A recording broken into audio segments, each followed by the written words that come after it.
All right. So our last example here is is talking about percent change. So this is a little bit more general, a little bit more of a general kind of application. Um, this can be sort of described as like percent increase or percent decrease. Um, you could hear something like, oh, the cost of gas has increased, 15% over the last 2 years or something, right? Or I think more likely nowadays, right? Maybe the cost of gas has decreased 10% over the last 2 years, something like that. Um, so the idea here is just to sort of figure out what does that mean? How are they sort of calculating those percentages? Just like what's the setup here, right? So using percents to kind of talk about and kind of put in perspective increases and decreases over time. The setup for us here, right? You'll sort of have an original amount and a new amount, right? If your sort of values are changing, you have kind of a starting point and an ending point. The percentage is always based on the original amount, right? So that's going to be sort of our reference. And so the original amount is going to be the whole in terms of the percentage, right? And the part and the whole and the percent. The difference between the new and the old amount, so that'll be a subtraction problem. That's going to be the part. So it's not that it's the new versus the old and you're doing a percentage directly there. I think that's what sometimes folks will kind of do initially, and that's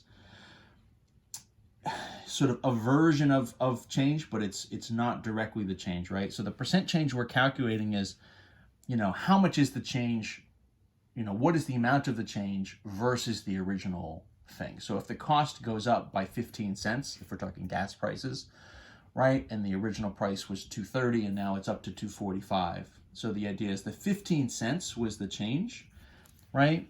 So the difference between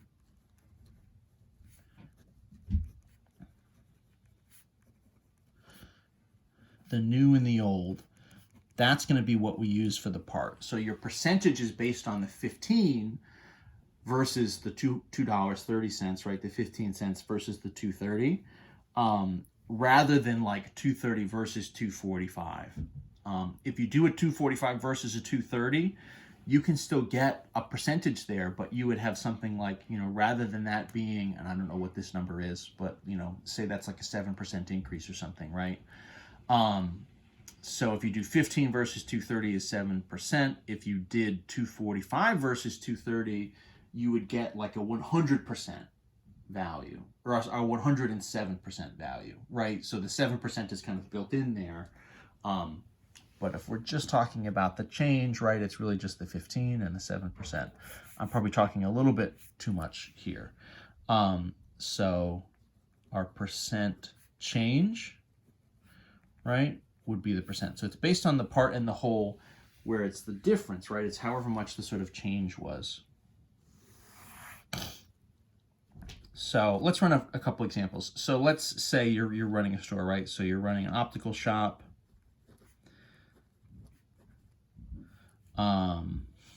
Sees sales increase. Optical shop sees, sort of a little bit of a pun there, not on purpose.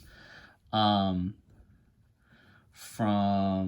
540 pair of glasses 1 month to 630 pair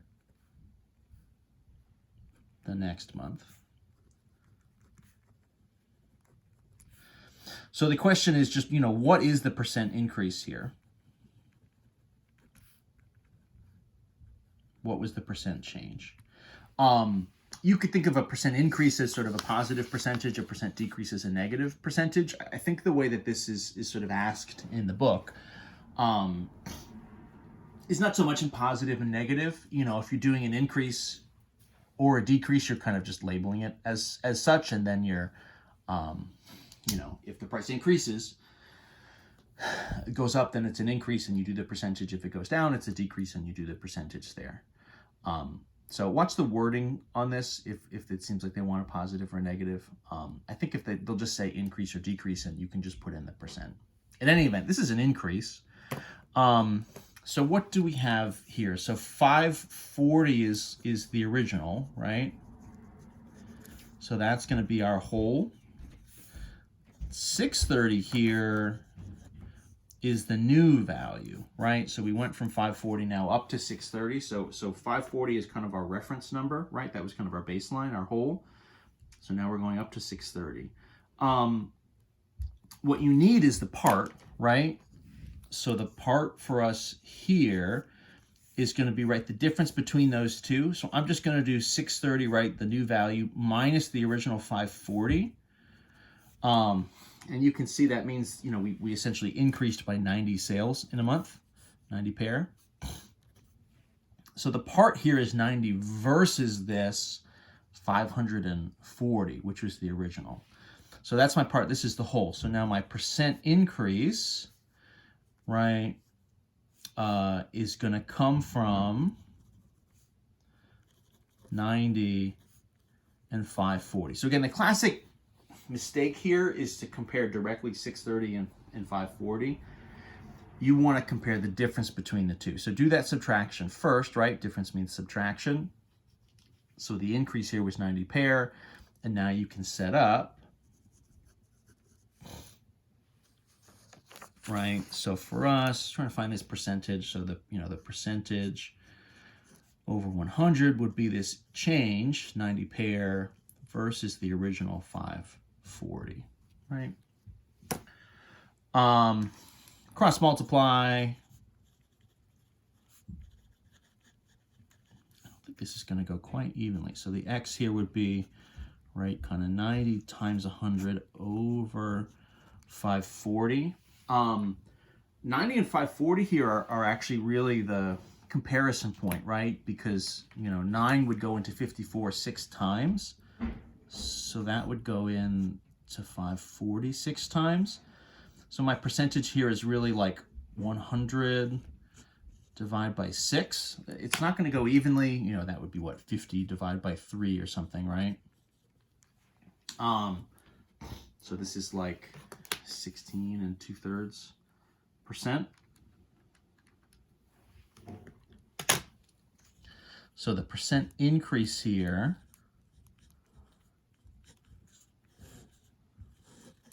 would be 16 2/3%. So that was the percent increase, right? So the sales sort of jumped up, you know, 16 2/3, you know, sort of almost 17%. Be kind of how we would say that. If you were rounding it as a decimal, right, this would be sort of 16.6 repeating, right? You know, so rounded, you know, it might look like a 16.7%. You know, it would depend on what the wording is for what they want. The 16 2/3 is the most accurate way to kind of answer that. So that's probably the answer you should use. So there we go, percent increase. Let's do another example. The gas price one is kind of classic, right? Because everybody always talks about gas prices.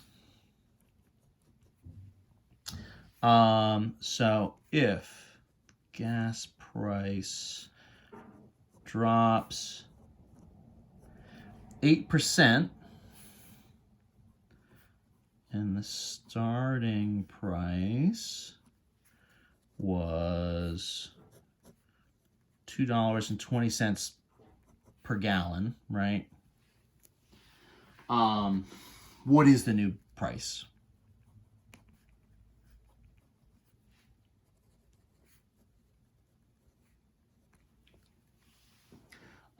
So just, you know, changing up a little bit what we're asking for, obviously sort of finding the percent increase or decrease, right? You got to do that subtraction, find the difference first. In this case, right, the original price is this $2.20. I'm ignoring, you know, whatever the, you know, 220 and 9/10 or whatever. I'm probably rounding this. It was 219 and 9/10 on the sign, so I'm calling it 220.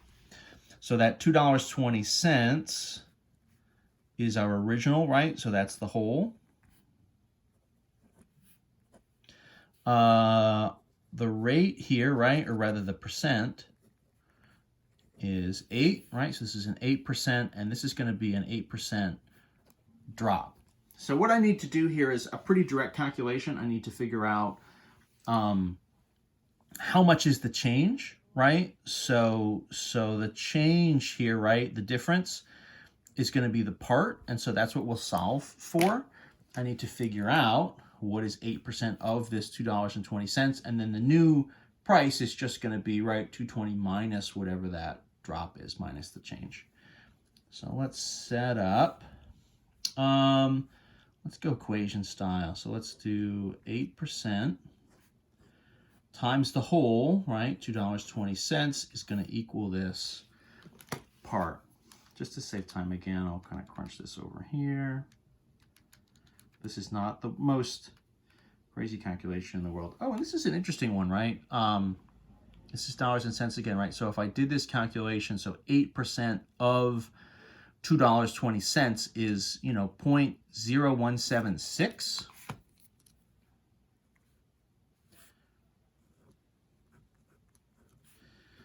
And this is dollars and cents again, right? So if this is, right, $0.176, right? So that's sort of 17 cents and then 0.6 of a cent. Because it's dollars and cents, we need to round it to the second decimal.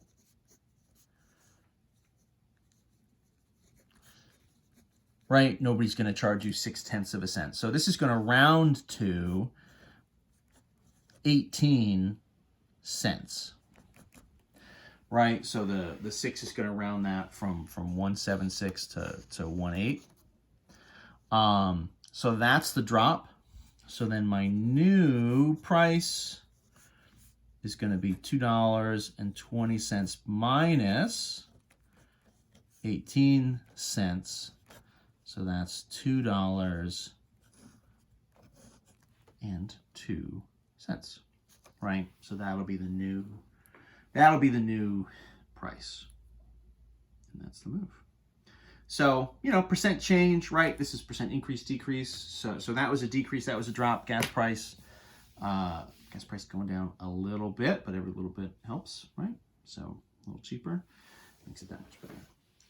Finally, that is the end of 7.4. That's, a lot of different setups, right? It's in some ways variations of the same problems over and over and over again. It's just being familiar with the different vocabulary, and all these different kind of setups. It's really more the vocabulary than anything else. I would say make yourself kind of one page in your notes where you kind of collect all these things together. I don't think, again, that you need to write them out as formulas, kind of like the book does. I think if you do that, it makes it seem like they're all a little bit more different than they really are. It's really the same kind of setups over and over again.